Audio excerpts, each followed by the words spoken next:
Елем нема да ја гради рајската градина во општина Аеродром, проект вреден 15 милиони евра.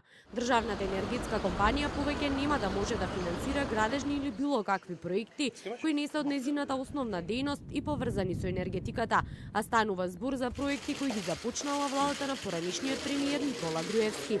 Ваква беше одлуката на 41-та владина седница.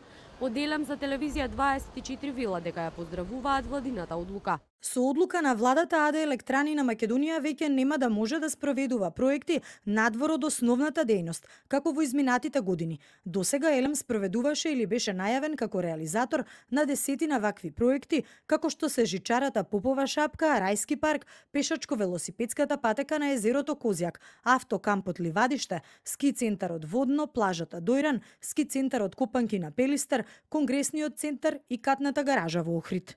Од владата посочија дека не ја оспоруваат потребата и причината за проектите, но сите оние кои не се во нивна основна дејност, а за кои биле предвидени буџетски пари во 2018 година, сега се прекинуваат, додека за прекин на веќе започнатите проекти, владата ќе чека анализа на состојбата изготвена од Елем. Сите се прекинуваат, а во однос на проектите за кои веќе се почнати некакви активности, Елем треба да изработи анализа за склучените договори, за тоа дали и како некои проекти за кои е почната реализацијата може да се прекинат, односно да се раскинат договорите.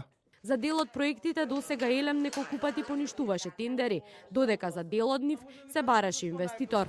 Од АД Елем посочија дека со ваквата одлука на владата, сега компанијата конечно ќе може да се посвети на своите основни дејности, односно на производство на електрична енергија.